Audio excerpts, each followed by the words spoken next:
So I'm here with Brian Mankemeyer, the COO of the PBLA. And Brian, first of all, thank you for hopping on here to answer some questions for us. I know a lot of people in the lacrosse world are interested to get some more details about the league. So thank you so much for your time in advance. Thanks for having me. I appreciate it. So let's just get right to it.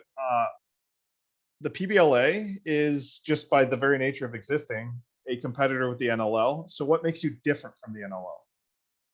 Right. So the PBLA was established because we see an opportunity for the American players, and we wanted to provide that opportunity that they're not currently getting. You know, guys like Marcus Holman that we just talked to has an incredibly high ceiling. He's a champion, an outstanding player, but guys like that need time to develop those skills from field lacrosse to box lacrosse.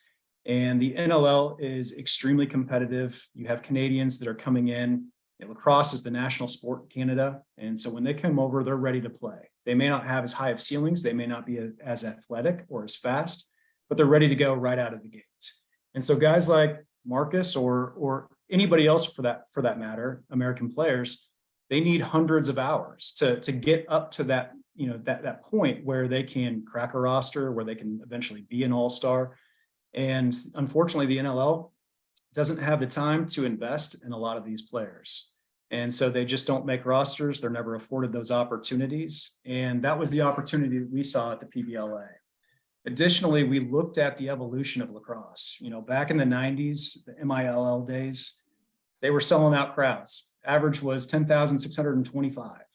And that was before the growth of lacrosse. I mean, we have 300% more fans and participation today than we did back then, but they were selling it out back then because the product on the field was so exciting from a fan perspective.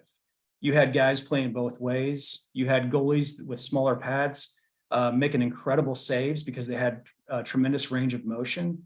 And as you look at the evolution, you see how the game is now changed to offense and defense. Goalie pad sizes have gotten out of hand. It's like the Michelin Man in goal. And you can't even see an open part of the net. And so we want to change those components and add in other rules that are going to allow us to have greater speed, greater pace of play. And, like I said, offer that opportunity to some of the best American players. I mean, Marcus has one of the highest ceilings. We get him in there with the right coaches and the right kind of development, he'll absolutely be an all-star. And so many other guys like him too. So you mentioned the goalie size, pads being smaller, which we all assume is going to lead to higher scoring, and we don't see why it wouldn't. What are some other rule changes that are proposed? I know John just mentioned, the opportunity to choose whether you take a penalty shot or you actually take the time served. Can you go into some detail about that specific rule and rule changes in general?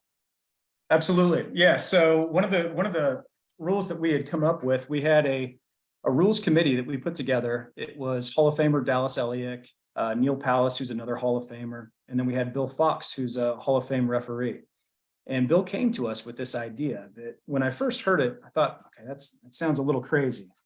And it was that when a penalty is called, let's just say it's a 2-minute minor, the team that's going to be serving or that's going to have the power play has the option of taking that power play or instead taking a penalty shot. So how often in lacrosse do you see a penalty shot? I mean, these guys are practicing penalty shots all the time, but they never take them in the game.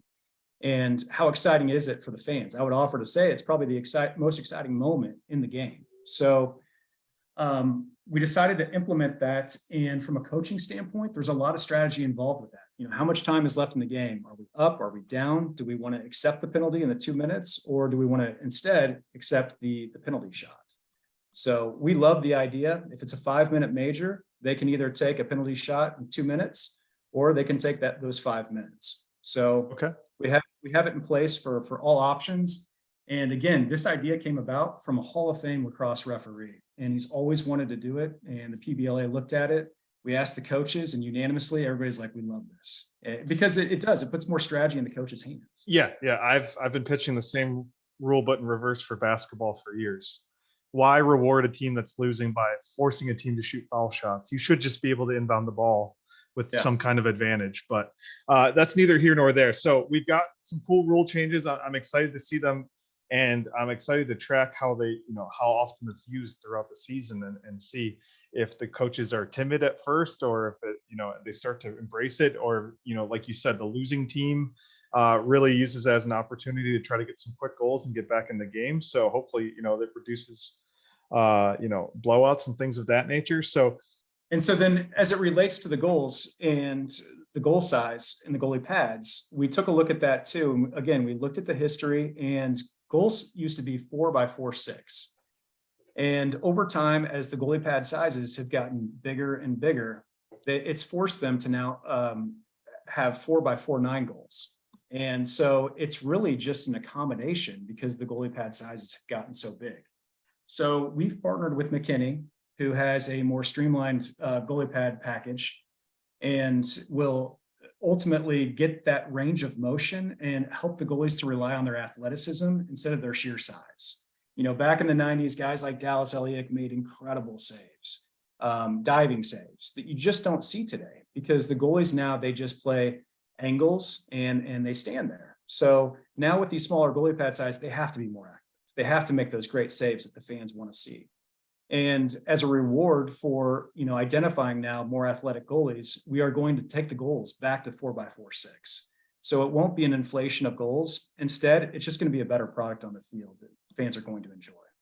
I love it. And then as it relates to speeding up the game and again, providing a better product on the field for the fans, today what you'll see is an odd man rush where defense transitions to offense. It appears that they have a fast break, and then an offensive player that just transitioned runs off the bench, and another guy runs onto the field, and it gives them a 20-foot advantage, and they stop that fast break. And that's not how the game is intended to be played. You don't see that in any other sport. So we feel, and again, going back to the 90s, we feel as though it's important for guys to play both ways, play offense and defense. Take away that advantage of running a guy off the bench and then running another guy onto the field to stop those fast breaks. There's not a single fan that wants to see that. So what we're doing is we're putting a line on the bench. And so when you're transitioning off, you need to come off the far side, and the guy that's coming on would come off from this side. Mm-hmm. So instead of getting a 20-foot advantage, they're now getting a 20-foot disadvantage. And so this is going to allow for more fast breaks. This is going to allow for more speed. Yeah, penalizing people for subbing off early. Exactly. And it's going to require more athleticism. So our guys will be in fantastic shape, and they'll be playing both sides of the field. Fantastic. And so the makeup of the teams. So we just had our very first ever PBLA draft. Each team selected 10. And you also, the week before, you snuck in a 9th franchise, which is very cool. And we'll talk about information on that will be also on this page that this is all posted on. But how does the league move forward now from the supplemental draft, or this main draft where we have 10 players per team? How do we move forward? How do teams get built from here on out? Right. So yeah, each roster is not going to consist of just 10 guys. So right. The coaches now are responsible for looking at free agency, making those free agency pickups. Some of them are having open tryouts. A lot of the other ones already know who those free agent pickups are going to be. There's a lot of additional interest following the draft. We've had no less than about 120 guys just in the last 72 hours that have submitted for player interest. And so coaches are looking at those guys as options for the supplemental draft. They're also looking at some current NLL players, and they've been in discussions with those, and whether they make final roster cuts or they're able to talk them into our league and playing with us. Those guys will then be up for the supplemental draft. And so the final rosters aren't due until after the NLL final rosters, correct?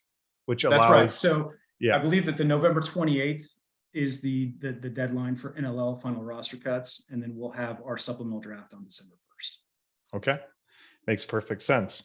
And since you just mentioned that December 1st is kind of the supplemental draft, so when can we expect to see the actual season start for the PBLA? Yeah, so training camp will start December 3rd, and final roster cuts will go to December 18th. So training camp December 3rd through the 18th. We'll have some preseason games that we'll be playing, and then December 29th will be our first game of the season. And those preseason games, is that double as an opportunity for you to test out some of these rules live test out the officials and work out some of the kinks from an operational standpoint as well? Yeah, exactly. All of the above. And get the goalies too acclimated to the new pads. So give them some time in those pads. We're actually going to have Dallas come out, and he's going to do a training camp with all of the goalies and help them out with those pads, and make sure that their skill set is ready to go for our league. Okay. And so if we're starting in January or at the end of December and early January with the regular season, when can we expect the regular season to end and playoffs to begin? And if you're allowed to share, what do those playoffs look like? I can share. Yeah. So December 15th will be the last game. April 15th will be the last game. And then the following week, we'll have our first round of playoffs. We are a 9-team league. We'll be a 9-team league this season, and 4 will make the playoffs. So we'll have a semifinal and then a final. So it's just going to be a single game elimination this year. Okay. And then the last question that I know everyone has been in your mentions about, other than the schedule, which we know gets released tomorrow or whatever, I don't want to confuse people when they listen, but it gets released on the 27th of October. When do we find out how we're going to be able to watch this? Because obviously this is an East Coast based, Atlantic area league for now. And you have fans that are going to want to watch these guys from all over the place. So where is there going to be a way for us to watch this stuff?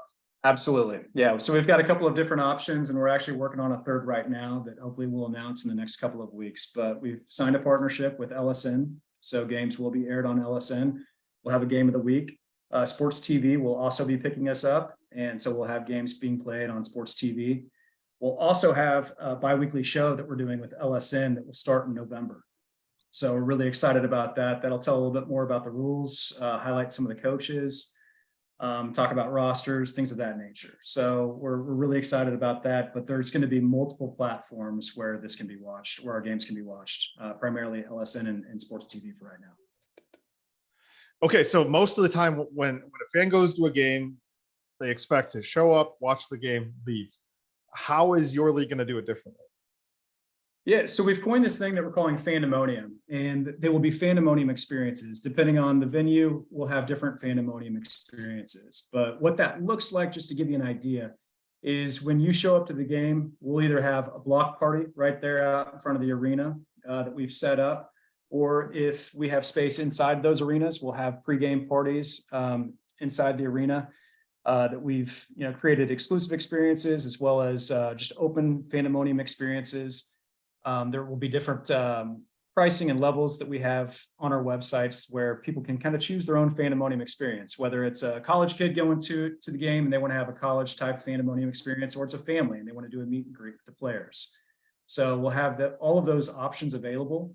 And it doesn't just take place before the game. So we'll also have in-game fandemonium experiences. So kind of think about like where the Zamboni usually goes in and out. It's an open area that we're going to create kind of as a party zone. I think I've heard of the Mammoth Zone where they used to have the hot tub. I'm not sure if it's going to be exactly like that, but most of them will be provided with, a bar, a DJ, an open kind of GA party area for all of our fans. So we're going to have different types of fandemonium, both pregame, in-game, and then after the game as well. And a lot of those fandemonium type experiences is going down on the field, meeting the players, maybe a shoot around. There's going to be all different types of opportunities to create incredible experiences outside of, just the product on the field and the outcome of the game. All right, folks, you heard it here first. Head to pbla.com for more information. Check out all their socials. Watch PBLA on Twitter. And as always, check out LAS or laxallstars.com. And we'll be following you closely. Thanks so much, Brian. All right, thank you.